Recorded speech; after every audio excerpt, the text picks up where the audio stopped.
One of the most common concerns about university and college students and new graduates is the idea of being pressured into one career path, or even a career path. How do 18 to 22-year-olds have any idea what to do? In this video, we tackle this age-old question: what do I want to do with my life? While we don't want to be prescribing or telling you exactly what you should be doing in this video, we give you the best practices, tips, and methods so that it gets you closer to your dreams and a fulfilling career. In this video, watch me teach a young student interested in landing consulting, navigating exactly what he should do, and talk through some of the methods that have helped me with my career in landing countless roles, positions, and interviews. Before we start, I just want to say a huge thank you for the support recently, and we just hit 1,000 views. Remember that if you ever want to catch these full and uncut conversations without any of these edits, make sure you stay tuned till the end. Also, a small percentage of viewers who actually watch my videos are actually subscribed. So if you end up enjoying this video, please consider leaving a like and subscribing. It's free and you could always change your mind later. Enjoy the video. No, I think that was more my justification for consulting. It's like, it's definitely not the ends or it's a means to an end, in the sense that I don't cut off and specialize in investment banking right now and then cut off everything. Because I think for me right now, it's I don't know what the fuck I want to do, if I'm being truly honest with you. Yeah. And I'm sure even your head is did I really want to do this? Did I really want to do that? Well, I think the important thing, in terms to answer the question, I don't know what the fuck I have to do. The important thing for me, the way I answer that question, first and foremost, I don't think I need to answer that question. Yeah. I just do whatever the fuck that makes me happy, right? Whatever I really want to do. Maybe the best example of this is, for example, I didn't know what I wanted to do after I left accounting. I just knew I did not want to do accounting. Anything that's a finance intern or anything numbers related, I just knew I didn't want to do any of that. So anything that had VBA as a requirement, numbers, finance intern, accounting intern, the middle of second year to the rest of my life, I never applied to a role that said those things, right? That's when I got out of accounting. And then once I landed my technology roles, for example, my IBM role, then I was okay, I really like technology. I want to do this. And then for a little bit, when I joined technology and I did IBM, I was okay, I don't like big companies. I want to work at a small company but doing technology. Then I worked at a small company and did technology, and I was okay. Then I was okay, I've kind of figured out what I like and I don't like. So what you're trying to do right now in terms of the early years in your life is also to figure out what exactly you are looking for in a job, in a career, in a role, in a profession. What are the answers you're looking for in terms of taking the right role, and what are those risks you're taking for your future as well, right? So for example, I despise the consulting side of my job, but that's something I'm taking as a sacrifice for whatever this role means for the rest of my future, right? For the rest of my future, it could mean I could work for other retailers around the world. I could do well at Loblaw. I could probably exit grocery and go into more traditional retail or fashion retail, or I could just leave retail in general and go towards technology. I'm leaving those options open, for example, right? Just in general. And that's the important thing to do, is just to understand there isn't going to be a perfect job, but understand what works towards what your end goals are of exiting from a company, and then what your current work-life balance needs to be, or what you need out of a role.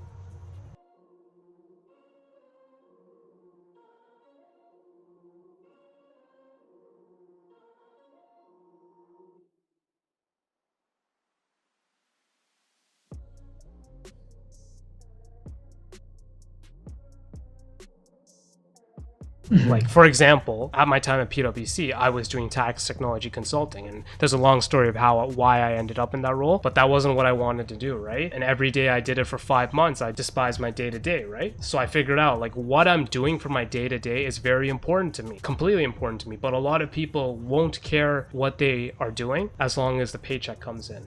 Or a lot of people won't care what they're doing, but as long as in 2 years they get promoted, right? So a lot of people have different things they're looking for a job. A lot of people don't care what they're doing, but they want people that they can work with and call their friends. So a lot of people have different criteria of what they're looking for in their jobs, in their roles, and are willing to sacrifice different things.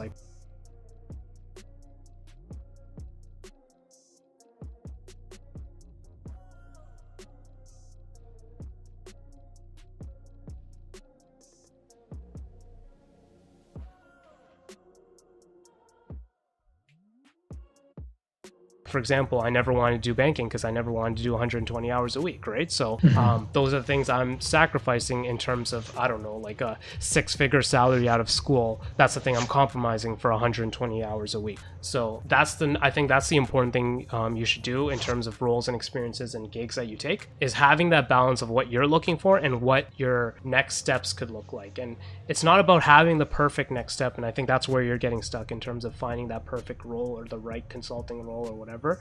It's about having a step and having 2 or 3 or 4 steps ahead of it that you can still move toward, but you don't want like a dead end.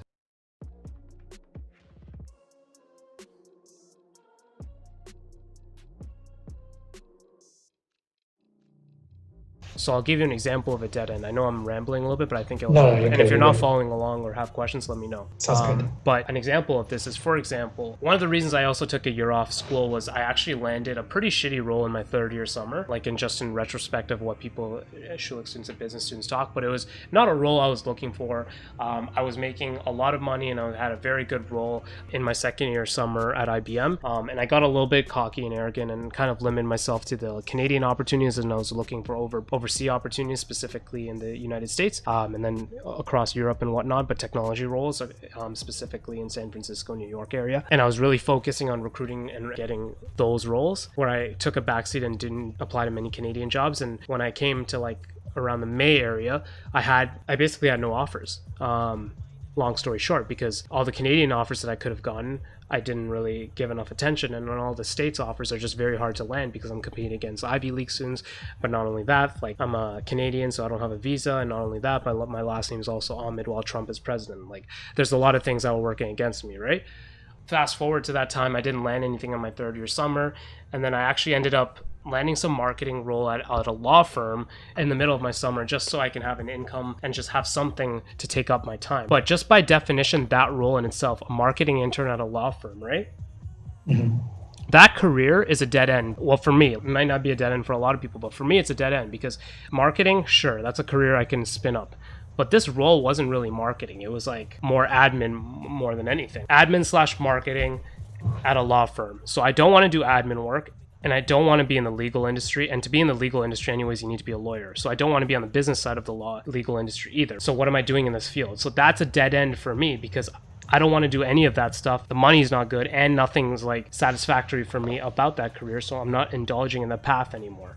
Because the only next step after that was to work as an intern and then join there full time. But there's no career progression after that. Like, I can't become a director of whatever I want to be. Maybe I can become a director of that team, but I can't become a director of like whatever I'm going for, right? And that's the same logic you need to apply with the roles that you're looking for. If you're trying to measure between, okay, I landed a consulting role at the Big Four, but then I landed this consulting firm at a boutique. But should I work at a Big Four versus working at a boutique? Like, what are the pros and cons? Big Four is a recognizable name versus boutique. Big Four, there's going to be large project teams or whatever. Boutique, it'll be close project teams or whatever. Like, what is the pros and cons of each opportunity, and what like career steps is it propelling you towards? So I always tell people to have some sort of vision of what they want to do and the level of responsibility that they want to be in. For you, it's easy since you said you want to exit. So to be a person that exits, I'm not going to answer the question for you, but I'm going to answer the question for myself. If I wanted to exit, I would probably want to go to the San Francisco area and learn from those people so I can exit and all those different things, right? So each time you have this end goal, which is like an exit. So whatever that exit is, let's say $250 million. You want to work backwards from each step of that. So to exit $250 million, what does that mean? So that means you have to start a company that you sell to someone for $250 million. How do you sell a company that's worth $250 million? What's worth $250 million? It's usually technology. So now, how do I sell a technology company that's $250 million? Am I cut out for technology? Yes or no? If not, then I have to look for something else. If so, then what am I doing in technology? Like, you keep working backwards until you get to a stage where, like, okay, to work at this company for 2 years and then I can quit and start my startup, what does that company need to be? And then how do I get to that company? And if you need more steps to get to that company, if, for example, you think your success hinges on landing McKinsey, obviously you can try to land McKinsey right now, but there's friends of mine, for example, that landed Monitor Deloitte, and still decided that after spending 2 years in Monitor Deloitte that they want to join as an entry-level consultant at BCG. And like, this is more common than Like, I laugh, but I think it's really common for some reason that people spend 2 years at an inferior consulting firm and then decide to join as an entry level at a big three. But regardless, so even if that's still in your horizon, it's still possible to do, right? Like, if you really need to land big three, you can still do it no matter where you are.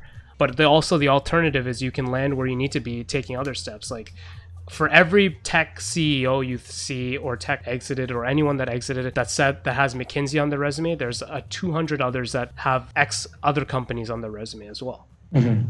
No, definitely. Like, I definitely agree with that. I guess, like, to your points about like how like you constantly have to reassess. And if you made it to the end of this video, it's clear that there's no right answer in order to figure out what you want to do. Part of that journey, in order to find your fulfilling career, is taking those roles to help you build that skill set and the experiences needed, but also to figure out what type of professional you are, what you value out of an employer, and ultimately what you value out of a career. If you have more questions or even have feedback, please leave a comment. And if you enjoyed, please leave a like. Also, if you noticed, our chat was popping off on the stream. Now remember, if you want to catch more of these important insights and highlights from this 2-hour-long conversation and many more, follow our journey together in helping young people get employed during these extremely difficult times by following my Twitch channel at twitch.tv/Tassim.com or searching up Tassim.com on Twitch. We help guide, cultivate, and sculpt the careers of young people. Follow and contact me on my socials if you ever want to get involved at Tassim.com. And if you enjoyed this video, until next time, thanks for watching.